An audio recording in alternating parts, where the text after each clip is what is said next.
7월 3주차 OMS 시작하도록 하겠습니다. 지금 보시면 지난주에서 그리스 문제가 일부 해결됐습니다. 이게 제일 중요한 건데요. 두 번째 또 미국의 7월 FOMC가 발생을 하면서 금리 인상에 대한 언급이 한 차례 또 확인이 됐습니다. 그래서 이 시장에 대해서 불확실성이 제거됐다. 그리스 문제 일부와 미국의 금리 인상에 대한 옐런 의장의 재차 확인으로 시장의 불확실성이 제거됐다는 이유로 코스피가 반등을 해서 2100선까지 올라갔죠. 그런데 제가 이제 말씀을 드리겠지만 그리스 문제가 100% 해결된 거라고 말씀드렸습니까? 아니죠. 채무협상 같은 경우에는 지금 치프라스 총리가 그 협상, 국민투표를 가지고 채권단하고 협상을 한 상태에서 안을 받아들였는데 7월 20일, 8월 20일에 30억 유로씩의 만기를 기다리고 있습니다. 실제적으로 돈이 들어가는 것들을 한번 확인해야 돼요. 여기에 대한 불안성이 한 번 남아있습니다. 또 한 가지, 미국이 7월 FOMC에서 금리를 연내 인상할 것이다. 계속 확인이 나왔습니다. 근데 이 부분이 연내 인상이 정도와 양상이 125bp, 0.125씩 올릴지, 0.250씩 올릴지, 3개월에 올릴지, 6개월에 올릴지, 실제적인 스케줄이 언제부터 시작될지가 아직 나오지가 않았어요. 그런데 시장은 2100선까지 반등, 2070선까지 다시 내려앉았습니다. 해외 증시의 경우는 제일 중요했던 게 여기 이 두 부분에 그리스와 미국에 대한 부분이 안정화되고 있다라고 느끼고 있어요, 시장에서. 하지만 이 중국에 대한 부양 책들이 계속 나오는데 이것 때문에 가려지고 있죠. 그런데 제가 물어볼게요. 이 두 개가 정말로 시장의 안정화 불확실성이 제거된 상황일까요? 아닙니다.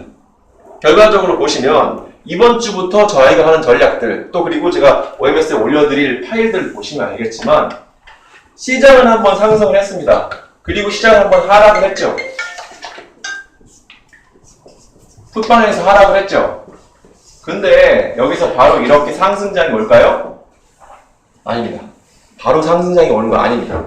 지금부터는 상당히 변동성이 커지는데 확실히 말씀드리면 이 떨어지고 있는 푸세 장세 1월부터 4월까지 상승했던 것들이 4월부터 7월까지 조정을 거치고 있었는데 이 조정에 대한 박스가 남아 있습니다. 왜? 우리나라가 2분기 실적 시즌으로 들어갔습니다. 참고로 보시면 알겠지만 삼성전자 실적이 좋았습니까? 아니었죠. 현대차 실적도 안 좋을 겁니다. 하지만 삼성전자와 현대차가 억지로 버티고 있죠.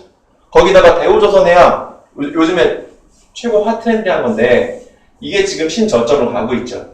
여기에 관련돼가지고 대우조선해양과 맞물려 있는 자금을 대차해줬던 은행주들이 안 좋죠.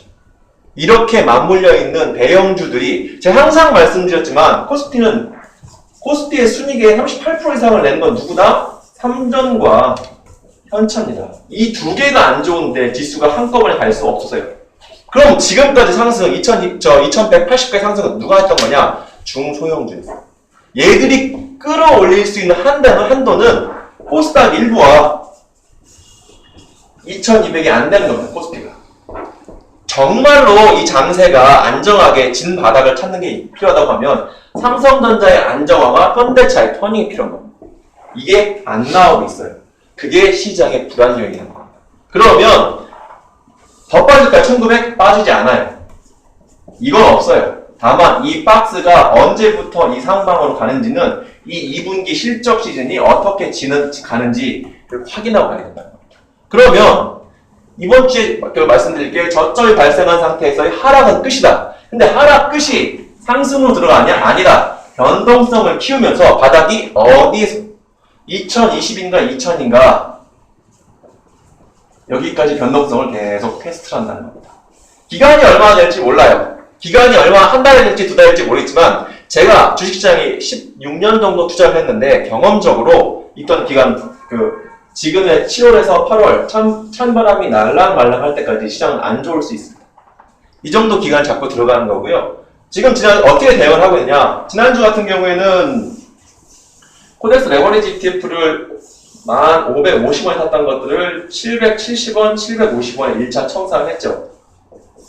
변동성이 변동성이 발생할 때 그리고 다시 잡았어요.